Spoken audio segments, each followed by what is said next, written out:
The American Adoption Congress 13th International Conference, April 11th to the 14th, 1991 in Garden Grove, California. This is program number D151, tape 30.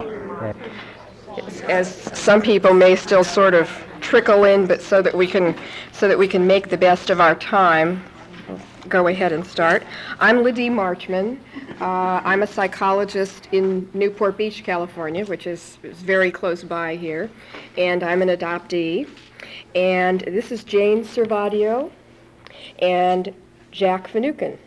And we're each I'm going to do a little bit of an introduction, and we are all in relationships which are somewhat in limbo, and we're going to then each tell you a little bit about the relationships that we're in, and we'd like to then get some group discussion going, because I think there's some very important questions that we need to address in terms of relationships that are in limbo. I wasn't actually the person who did the title for this seminar, because to me, and it may just be my definition, but to me, limbo is it implies sort of suspended animation, and I think for many of us, that would almost be a blessing.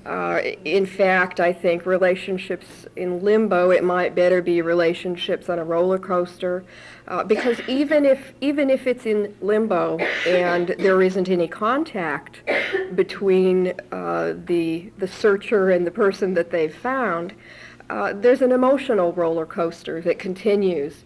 I think that what happens is you have a tendency to stuff it down for a period of time and say, okay, I can deal with it like this. And then something will happen. Somebody will say something. You'll see something on television. You'll come to a conference like this, and it all kind of rouses up again. I know this morning as I was blow drying my hair, I was standing there looking in the mirror, and my husband came up to me and said something about the conference, and I started to get tears in my eyes, and he hadn't seen me be upset about it in a couple of years. And I said, well, it's the conference. Whenever I go to these dumb conferences, I get depressed because you go to the conference and it kind of brings it all up again, and you start to think about it and deal with the issues again. I think for some of the hard things that we deal with as far as relationships in limbo are things like ethics. How fair is it, or what is fair? Is it reasonable to push? Are you going to get anything by pushing?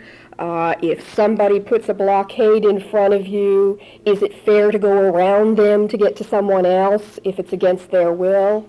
So you're dealing with a lot of ethical issues, value issues, moral issues that I'm not even sure in most cases have a right or wrong to them. You can get as many people on one side of the coin as you can on the other. I've told my story at places where half the people will say, well, I think you should do this, I think you should do that, and the other half say, well, I think you should just learn to live with it.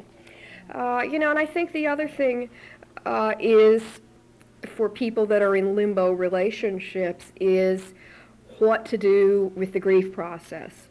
Do you say, okay, I'm going to adjust to the fact that this is it, and then go ahead and grieve and let that be?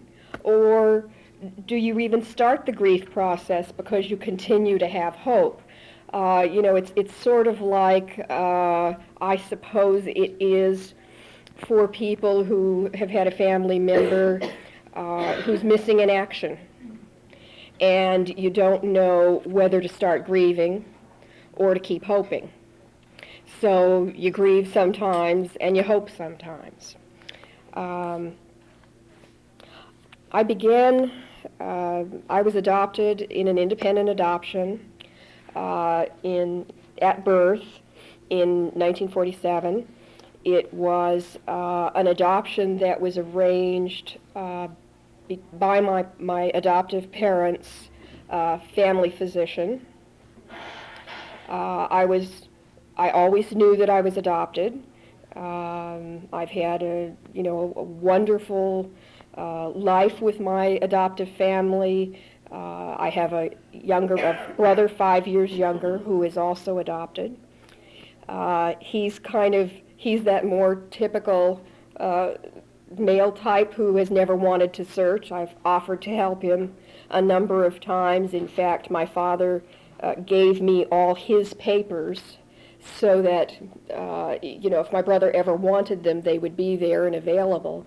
But he says he's not interested, and haven't been able to get him much further than that. I did what many adoptees did, in that I searched in spurts. I found that at certain traumatic points in my life, it became very interesting to me, and I would stab at it a bit and then stop.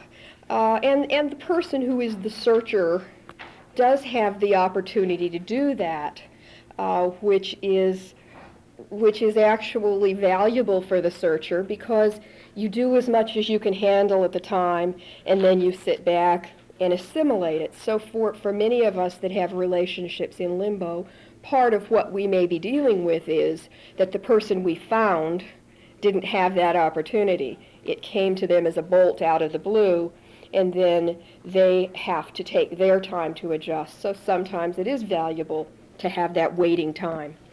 But I searched in spurts. I became particularly, I married straight out of high school, and then about 9 years later, my husband died of a heart attack. And shortly after that, after that loss, and dealing at that age with the idea of mortality, I started to realize that if I was ever going to do it, I'd better do it. That I knew from my adoptive parents, who had always given me access to whatever information that they had, that my birth mother was around their age, and they were both 29 when I was born. So I knew that she was in her 60s, and I said, okay, it's time to do this. So I really began to search in earnest, I suppose, in about October of 1985. I had a fair bit of information because it was an independent adoption, and for some reason my parents had a great deal of information. I even had the original relinquishment forms that she had signed. I had the papers that the social worker prepared talking about the birth parents. And the story kind of went like this. My birth mother, Mary Ann, was married and had 2 children, 5 and 3, a boy 5 and a girl 3. And she and her husband were from Pennsylvania, but they were living in about a 16-foot trailer on a construction site at the big Sears Roebuck building down in Los Angeles, because her husband was supervisor of the construction of that building. So the little family was living in this small trailer. They had to use the construction workers' portable toilets. It was a pretty tough situation. And I guess at that time, after the war, the housing was bad. They tried to get an apartment, but they couldn't, and so they had to live in the trailer. She found out that her father had died. He was a house painter, and he had died in Philadelphia. And her mother could not read or write and was a pretty dependent person, and she had to go back for several months to help her mother handle her father's affairs. So she took the 2 children and went by train to do that. Her husband could not go with her, and she was pretty dependent herself. She'd never traveled before. This was a terrifying experience for her. As it happened, her husband's brother was in the service in, I think probably stationed somewhere in Delaware or in that area of the country. And her husband asked him if he would go up to Philadelphia for a few days and help Mary Ann and check on her and see how she was doing. He had a girlfriend there in Delaware, and he left and went up to Philadelphia, and they had a brief affair. She has said in the little communication that I've had with her that, and I can, as a psychologist, can understand that out of that grief, it was not an unusual thing to happen. She was grieving, she wasn't used to being alone, she was terrified, and here was somebody that offered her comfort. So she stayed there for several months, and he went back to Delaware. And when he got back, a month or two after he got back to Delaware, he found out, my birth father found out, that his girlfriend was pregnant. And so they got married. My birth mother came back to California. It's hard to keep track of all of this. She came back to California and told her husband, after much soul searching, that she was pregnant by his brother. I guess she felt that she couldn't, because of the length of time that she was gone, I guess she felt that she couldn't cover the pregnancy and say that it was their child. So as it happened, he was very upset, of course, but he was pretty understanding. He did make her call his brother and tell him what had happened, and in her words, she told him what happened, and they never spoke about it again. The brothers were estranged for a few years, but they eventually were reunited, and after my birth, she and her husband never spoke of it again, and as far as she knows, the two men never spoke of it again, and as far as she knows, my birth father never knew, what she did, if she actually ended up having a child or what she did. I'm sure it was obvious that that child wasn't there, so I don't think he probably knew if she'd miscarried, if the child had been put up for adoption, if she'd had an abortion, which would have been difficult at that time, or what had happened. But her husband was open about it, and he said, "I'll do whatever you think is best. If you want to keep the baby, and we'll raise the child, and I'll do my best." But she felt that it would be too much of a sore spot in the marriage, and so she chose adoption. When I called her, when I finally found her and called, and I knew pretty much of this from, not all the little details, but I knew a good deal about it prior to calling her.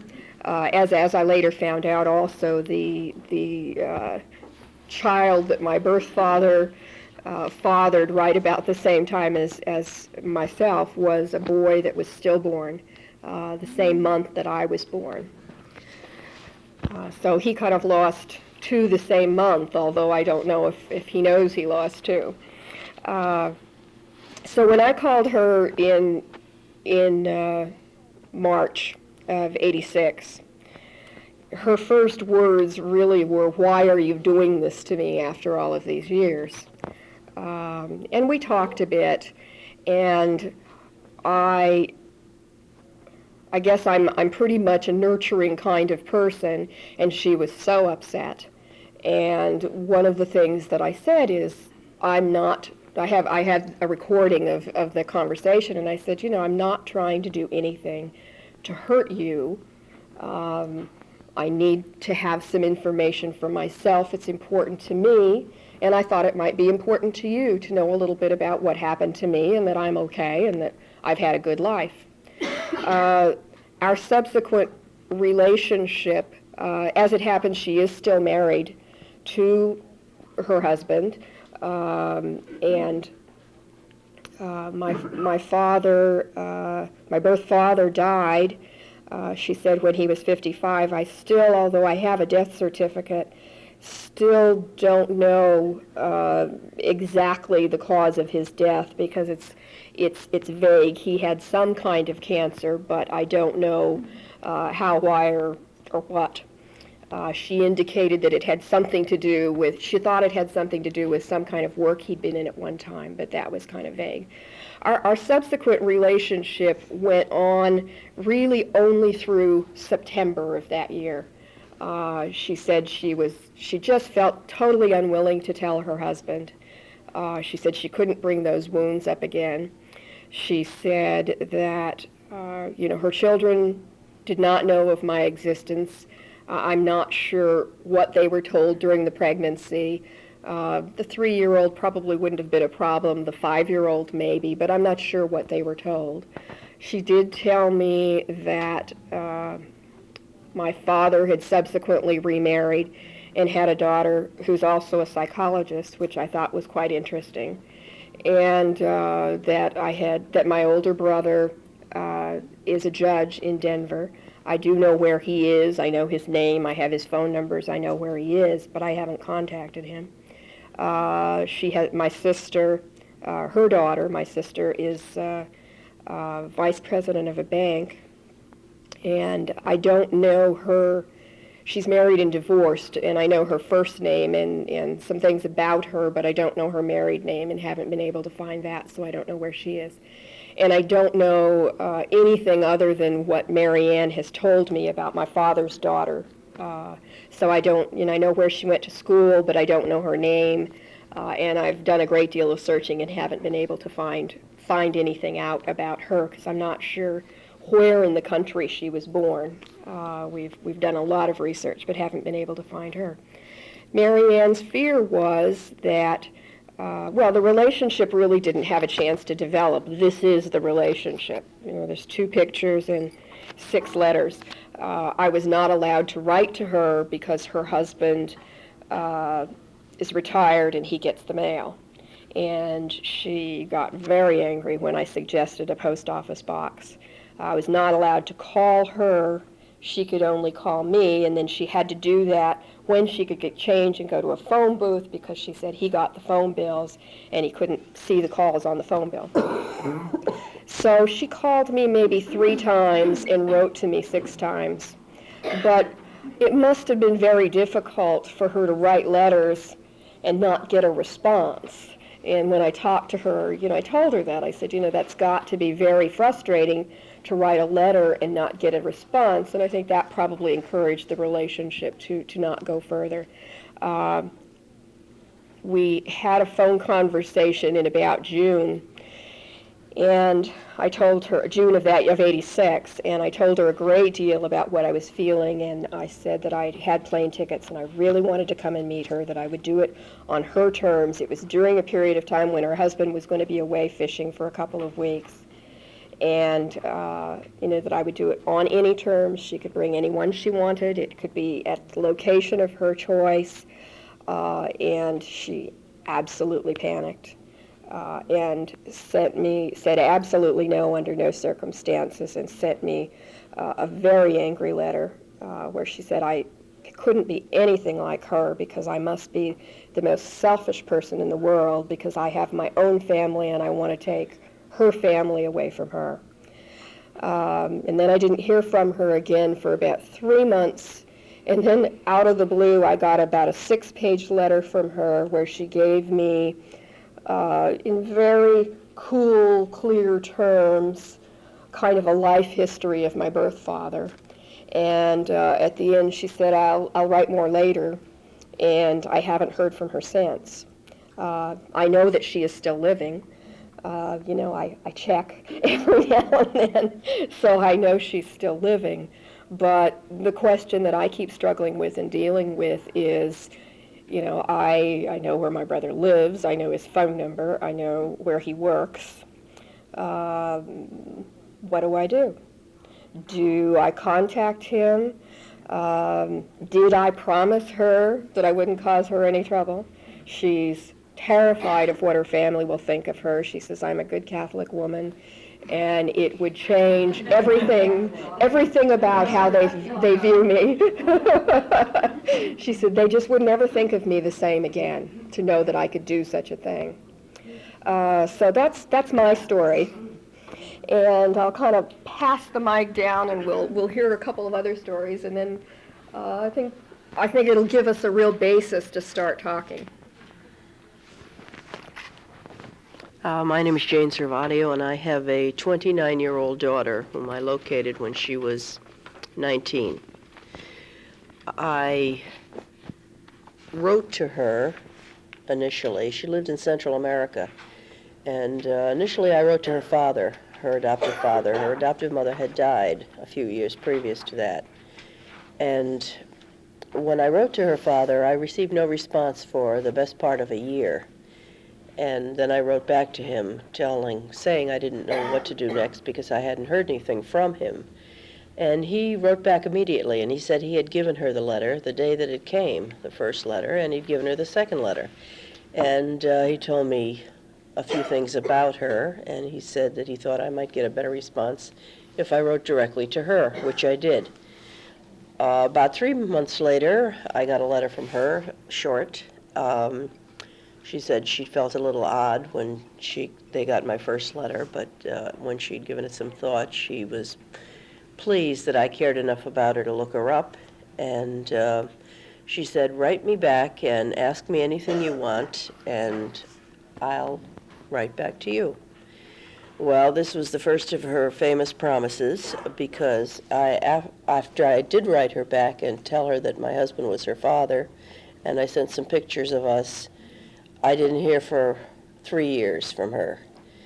And finally, I just went there without telling her I was coming. And she seemed,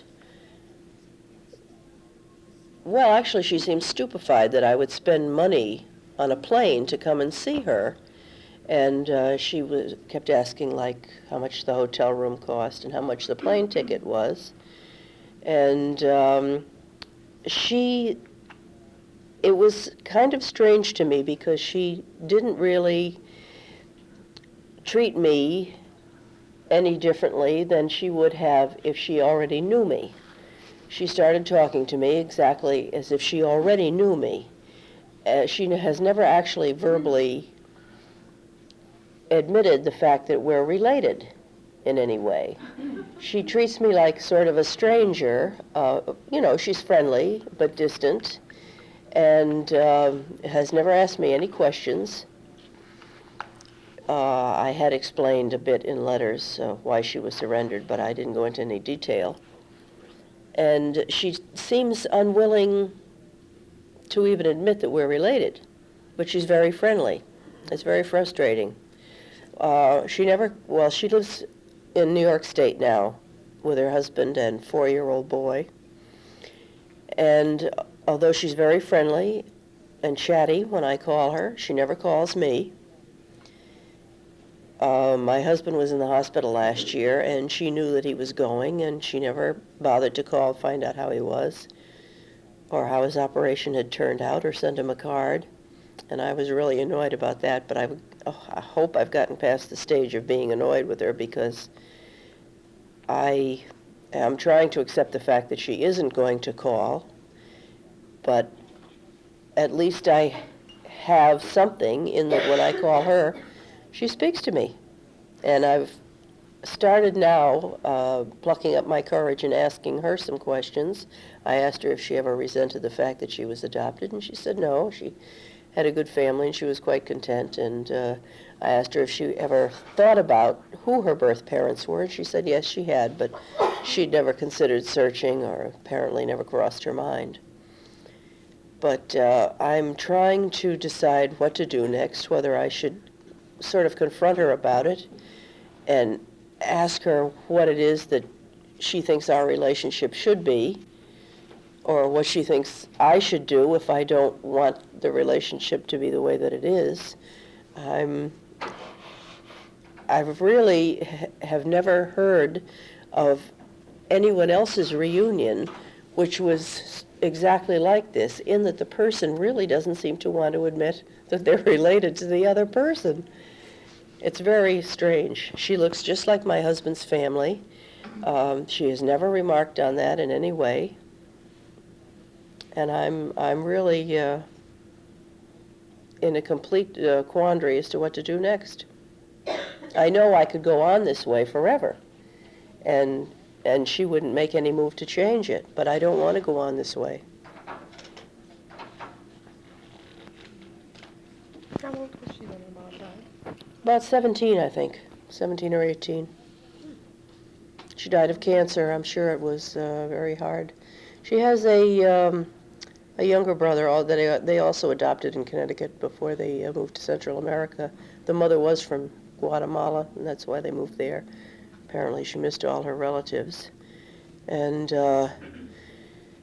the boy turned out to be a really bad apple. He spent a lot of time in prison for bank robbery. And he spent a few years here, apparently several years ago, and was bounced out of the country finally. And he's still living in Guatemala, and he can no longer come back here, although I imagine he's still a citizen. She seems to get along with him and have a friendly relationship with him. But she tells me that her parents always said to him, "Why can't you be a good kid and a good student like Julie is?" Does she acknowledge that you're her child's grandmother? No, no.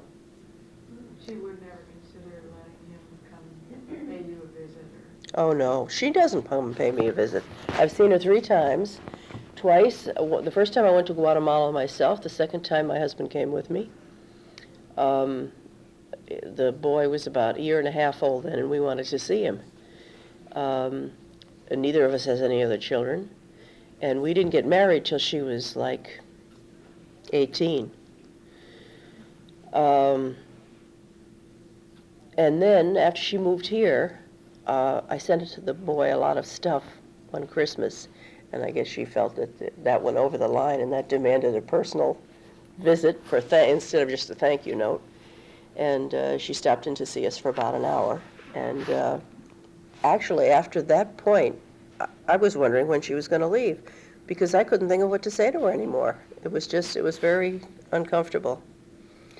My husband's mother lives with us. She doesn't know anything about Julie. She's 87 years old, and my husband doesn't want her told because he's afraid she'll have a stroke. And with my luck, she would. She'd die right on the floor. Is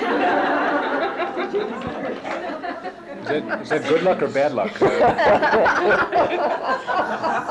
But she doesn't know. And I said to Julie, "Do you want to meet Reno's mother?" And she said, "Yes." So I took her in, and although they look very much alike, my mother-in-law didn't seem to have any, she just said hello to her, and then she focused all her attention on the baby, because she likes little kids. And she really didn't pay much attention to Julie at all, so I'm sure she didn't notice any resemblance. But she would never have asked, I'm sure, about my mother-in-law if I hadn't asked her if she wanted to meet her. And I asked her over the telephone last time I spoke to her if she wanted, I said, there are, people in my family want to meet you. I said, "Is that all right?" She said, "Yes," but she didn't suggest anything. She didn't say, "Well, we'll make a date and have them come up," or I have a brother who lives in the next town from where she is, and she's never expressed any interest in meeting him or his family. I just can't believe that she's so disinterested. Is she close to anybody in her life? It seemed odd to me when I went to Guatemala that she, people usually have girlfriends or you have a friend that you tell everything to. She didn't say anything about friends. She was still in school at that time. She graduated from veterinary school there. And I had sent her a lot of literature about when she first told me she was going to come up here and live. I sent her a lot of literature from the various states about how you go about getting licensed in this country. And she decided that's why she wanted to live in New York, because she wanted to take the New York State exam.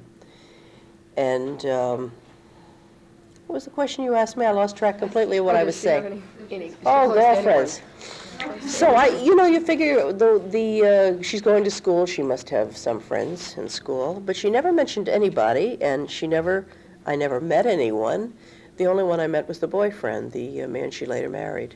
How close She- was she to him? Did they seem real affectionate or not? I wouldn't say they seemed affectionate, but I mean, they seemed, well, she got pregnant, it can't have even been 2 months after I left from that first visit. And that is when they got married. Whether or not they would have otherwise, I don't know, but they seem to get along fine. He's closer to my age, actually, than hers. But he seems like a very nice guy, and he was very friendly to me. Of course, he couldn't speak a word of English. And she spent the whole day translating between us, and they took me around to all the local hot spots, and he was very friendly. He didn't seem to have any hang-ups about it at all. And when my husband came with me, they were living with his mother at that time, and they had us over for dinner, and he really seemed very enthusiastic about meeting my husband, and much more so than she was. Did you meet her adoptive father? Well, when I went there the first time, he had just no more than a few months earlier moved to New Hampshire. He had come originally from Connecticut, and she told me that he never liked Guatemala, which is a really strange place. And he used to come home from work every day, and he'd sit in front of the TV, which got the American stations. And he never went anywhere or did anything. He didn't like it there. And she said, well, apparently as soon as the kids were grown up and he felt that it was safe to leave and his wife had died, he moved back here. But it was about 2 years later, and after she had said that they were going to move up here, she and her husband, that he died. The father died. He was 63, if I recall, and she tells me that he had called his brother in Connecticut on the phone that morning saying that he was having chest pain. And the brother said, hang up right now and call the ambulance. And he did that, and before the ambulance came, he died. And it was odd, when she was talking about it, there didn't seem to be any emotion about that either. She has such an odd affect. Nothing really seems to affect her. Well, what's weird is she's neither on or off. She's not rejecting. If I could get, even if she got angry or if something happened in a negative way, she would express some emotion. I'd feel better about it. I'd feel she was more normal. Well, and you have to look at the possibility, too, that, having not known much about the mother, the father sounds like his affects may have been a little, and she just may not know anything different. She may have not had experience with a close, emotional, feeling kind of relationship. Yeah, I'd like to relate to the whole thing. I sound a little bit like your daughter, I guess. Adoptees are first and foremost, I think, schizophrenic. And I found out recently, I learned 3 years ago that I'm adopted. And it's a real mind warp. All of a sudden you're two people and no longer who you thought you were. The thought that there are other people out there who are related to me is a constant adjustment. I mean, I have to take myself out of this body and put myself in that body and become the adoptee, and then think about that. Don't you think that's because you found out later in life that you were adopted? It's not as if you grew up knowing that. No. No? No.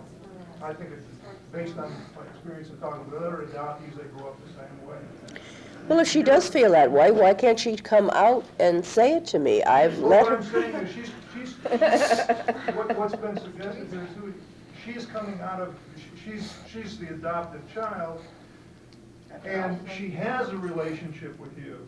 From her point of view, she has acknowledged you, she has not rejected you.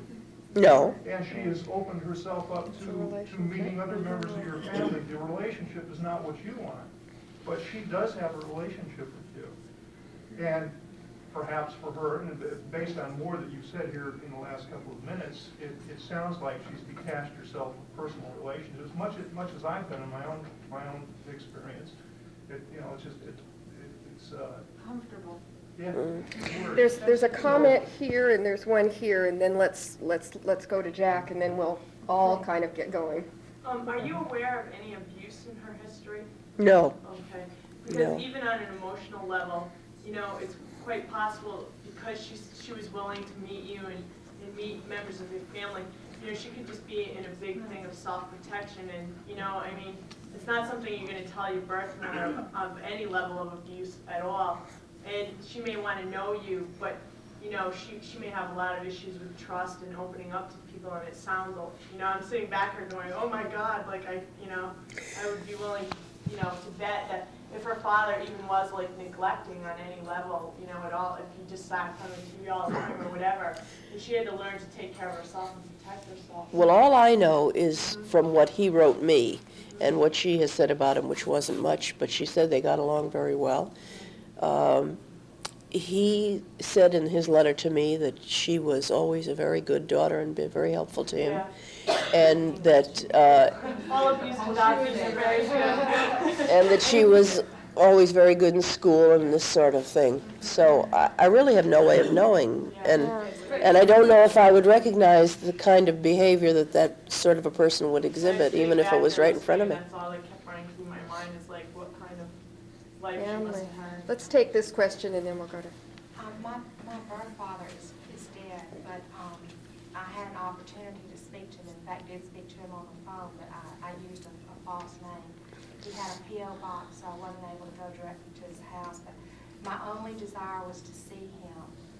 I did not want him to know me, and still, you know, I don't think I would, because, and I guess it's partly anger and resentment, but I had a father that loved me and that went through life with me, that was a wonderful parent to me. I had two wonderful parents, of course. And, you know, I didn't feel like of course, I felt like he made a decision not to be a part of my life. And I felt like he probably had his own reasons. I don't think that he's a horrible person or doomed to hell for it. But I felt like he did not share my life, and therefore I did not desire to walk into his as an adult and share my life with him. I did not want him to know me as a human being, as a person. And I think maybe if I had taken that step, I may have gotten past that. Maybe we would have resolved some of the issues that were left unresolved. But I can tell you quite honestly that I did have an opportunity to identify myself to him and did not, and felt good about that. I didn't want to do that. I did feel sorry that I did not see him physically, because I never saw a picture or never saw him in any way.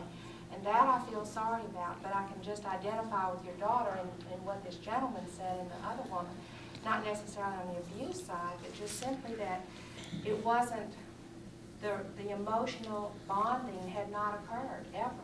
And while I recognized intellectually that this was a biological relation to me and had the curiosity of my genetic background, I really didn't feel emotionally tied to him. He was never there for me. Where I had a parent that was my father, that taught me to ride the bike, that was there on the day when I first went on the date, that, you know, hugged me when I got hurt, and he was my father. You know, I was there when he died, and I know that he loved me like a daughter, and I loved him like a father, and we were. So I don't think that my biological father could have ever stepped into those shoes, and particularly on an adult level. Every experience I know is different, but I did not want a relationship with him, and it wasn't out of hate. It was just that he wasn't there, he wasn't a part of my life. Well, I certainly I don't expect to, we don't expect to fill her parents' shoes in any way or have that kind of a relationship with her. I know that's not possible. What did he want?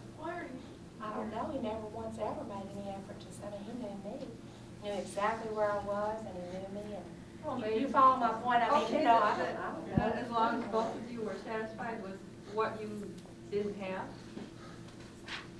Then that should be all that matters. And maybe that is all that matters, but all I'm suggesting is just that there's not always a need to be in an intimate, close, emotional situation with a birth parent if you don't know them. I mean, there may be, and there are for some people. And I think that certainly the ultimate healing and the best result is that people do get to that point. But I think that people are in stages along the way, and that it is unrealistic to think think that all adoptees or birth parents want a close reunion. Let's go to Jack, and then we'll kind of open up to questions all the way around. My name is Jack Finucane. I'm an adoptee, and I was adopted at birth. And let's see, how should I had a great plan going here, and now it just went out the window. I was raised by a Catholic couple on the south side of Chicago, and it was a private adoption arranged through a priest that my uncle went to the seminary with. He dropped out before he became a priest, but they remained close, golfing buddies and everything. And looking back at it now, my adoptive family growing up, as I thought it was normal, as every child thinks their family is just like every other family. They're very cold, unemotional people. Never saw my adoptive parents kiss, hug. I mean, this is up till today. They slept in separate bedrooms, which may explain why they had to adopt. But very smiley people on the outside, always happy looking with jokes, but occasionally I would see flashes of the volcano within. They would tend not to deal with problems, just wait till the volcano erupted, and then there would be an enormous fight, and then, 5 or 6 months of, maintaining an even strain, nothing happening at all, and again, I thought that was the way the world was, and getting out in the world, discovering that these people really didn't have it all together here. Consequently, I moved out of the house when I was 26 and got married, and always had a very kind of cold, distant relationship with my parents. And I suppose, looking at it in the current vernacular, I never bonded with them or got any sort of closeness with them at all. I felt like a boarder living in the house, and was always told to stay out of the way and keep quiet and don't bother us, and was never made to feel like I was part of the family. I was recently told that a number of people in the family were not happy that they adopted, and which may explain a certain amount of coldness from some relatives in the family. And when I was 31, just so happened I was thinking about searching. And my wife asked me, are you going to tell your parents? I said, no, not going to mention it at all to them. And she was working at a... This is the end of side A. Please turn your tape over and continue at side B.